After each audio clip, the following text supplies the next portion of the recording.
Hey guys, it's Ivory. Welcome back to my channel and happy Minority Mental Health Awareness Month. I am so psyched about this month. Let me tell you why. This month is all about bringing awareness to the struggles that minorities face with regard to mental illness and improving access to care. And let me tell you, that's my jam. I am so excited about this month and so excited to have conversations with you all about this topic. This video is going to focus on the stigma surrounding mental illness, which of course spans all ethnicities, but is particularly prevalent in ethnic minorities. And in the later half of this video, I'll drop some gems about how you can knock down stigma and have better conversations about mental health. Stay tuned.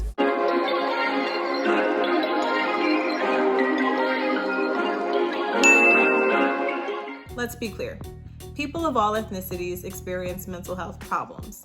But there are things specific to ethnic minorities that affect, one, whether or not we get access to care, and two, what the quality of that care is.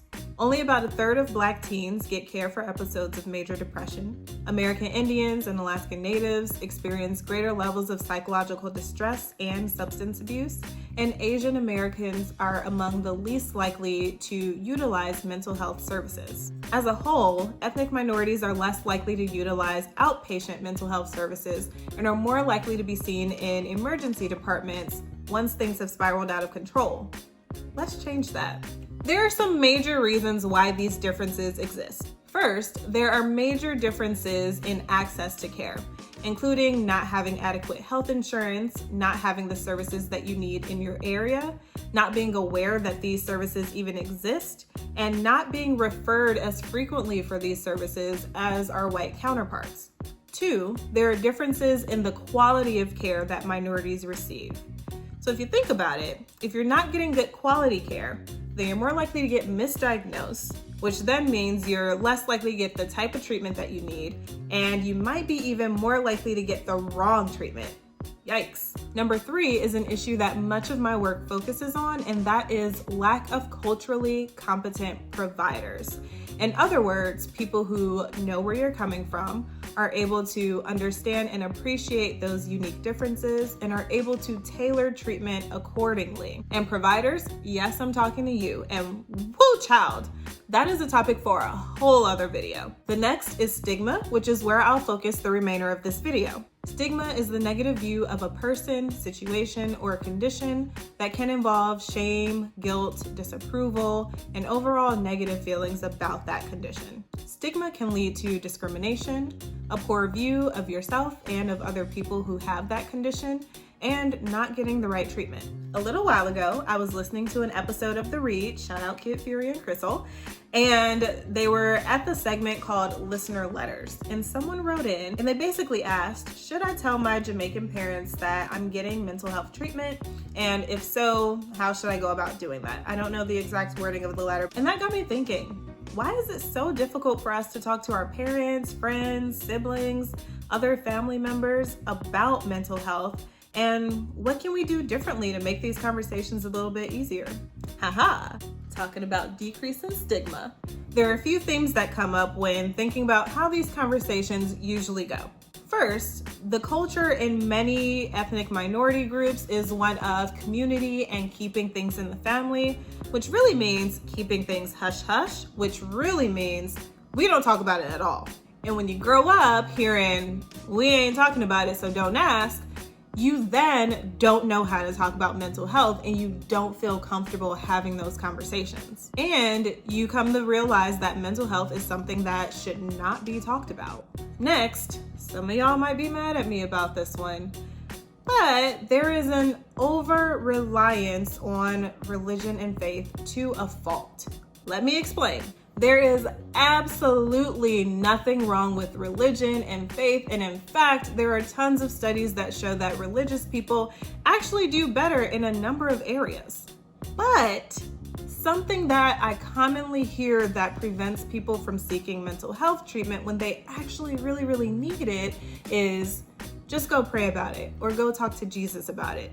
Now, again, I do want you to pray about it. I do want you to talk to Jesus about it. And I also want you to get the professional treatment while you're on this earth that you can.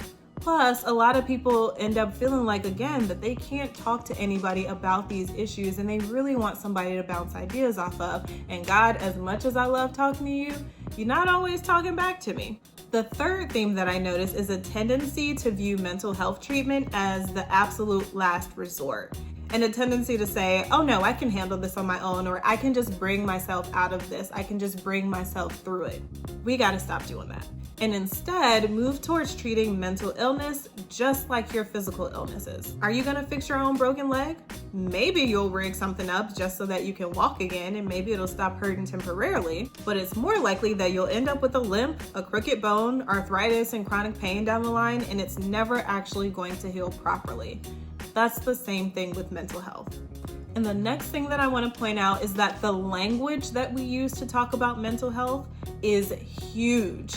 We say to people, he's just crazy, she's a drunk, I'm an anxious person. We label people as if their anxiety, their depression, or their schizophrenia is their entire identity, as if that is what makes up this person and defines this person.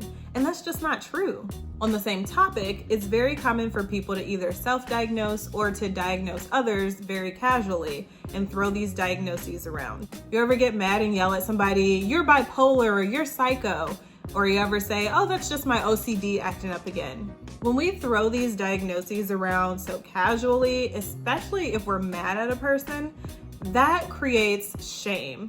And it makes that person feel like, well, wow, if I really were experiencing symptoms of depression or bipolar disorder, I wouldn't want to tell you, because then if you're going to treat me like this, then what's the point in me telling you and coming to you if I already know that you're not going to treat me nice? So back to the original question from the read.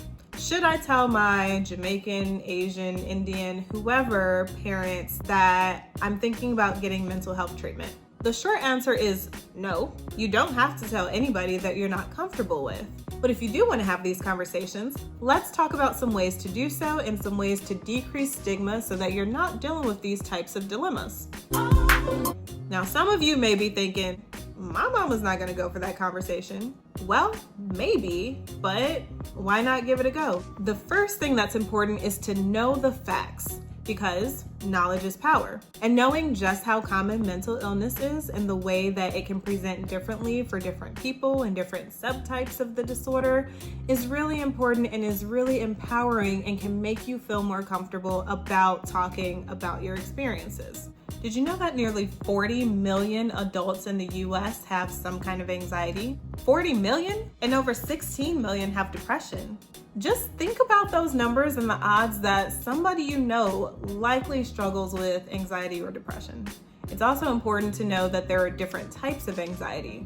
Generalized anxiety, social anxiety, separation anxiety, agoraphobia. What we commonly call depression can present as different types as well, such as depression with psychosis, major depression, or dysthymia. Now, the next few tips and recommendations involve the language that we use. So remember, language is huge. In many cultures outside the US, people don't label symptoms as that's depression or that's anxiety. Instead, they might say, my stomach hurt, I have the nerves, I can't think, I think somebody's talking about me. And I mean, we don't necessarily have to use the label either. You don't have to say, I'm feeling depressed. You can just say, not feeling my best today, or just describe what you are feeling. I mean, many of us already do this all the time. We might say, yeah, I'm just really going through it. I'm in my feelings. Yeah, I'm feeling some type of way. The third recommendation, and this goes back to what I said earlier about labeling people, let's not do that. So instead of saying he's a schizophrenic, you would say that's a person who's experiencing symptoms of schizophrenia. Remember, your diagnosis is not your identity. Your symptoms are not your identity. In the same way that if you had a heart attack, I wouldn't say he's a heart attack. That'd be ridiculous. Number 4, if we really want to normalize talking about mental health, then let's do just that. Let's have these conversations about mental health. So let's make it a normal part of conversation. You might ask somebody, how are you really feeling? Or if you know that your friend, when she gets anxious, she doesn't eat, you might say, Did you feed yourself today? You can talk about stats that you read in Men's Health or in Essence. You can talk to somebody about that story that you heard Kid Fury and Crystal tell about that funny thing their therapist said.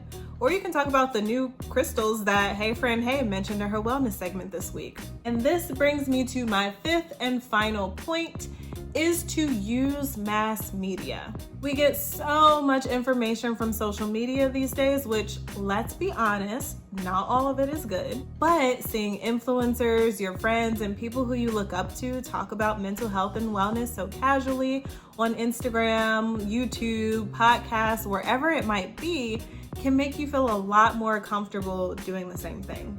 This goes a long way with connecting people and normalizing experiences.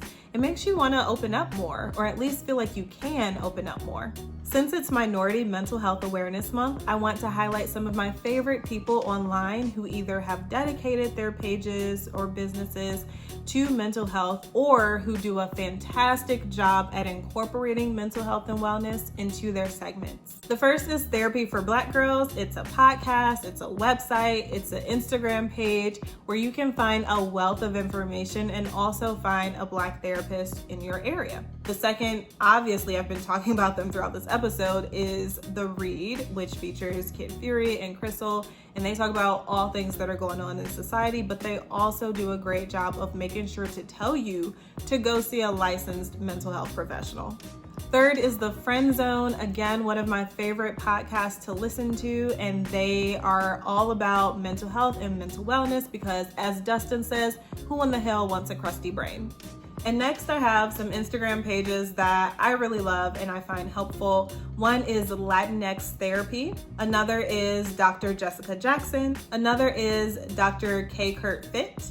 Another is Marlene Francois, and the Asian Mental Health Collective. Now, all of these are fantastic pages, and I'll put the information for all of these resources down in the description box so that you can go over, check them out, and let them know that I sent you. And since we're sharing information, comment down below who are some of your favorite influencers, or what are your favorite podcasts to listen to or websites to visit when it comes to mental health and wellness. Also, comment down below other ways that you have found helpful to talk to people about mental health. I really hope this video was helpful, guys, and I am so looking forward to this month. I have a great video planned that's coming out the last week of July, so come back for that. But while I have you here, why don't you check out some of my other videos where I talk about men's mental health and where I talk about coping with COVID and other pandemic stressors. As always, check in with yourself. Is your cup full? I'll see you in my next video. Bye. I ain't been here for too long, but I'm here forever. I ain't been here for too long, but I'm here forever. I ain't been here for too long, but I'm here forever.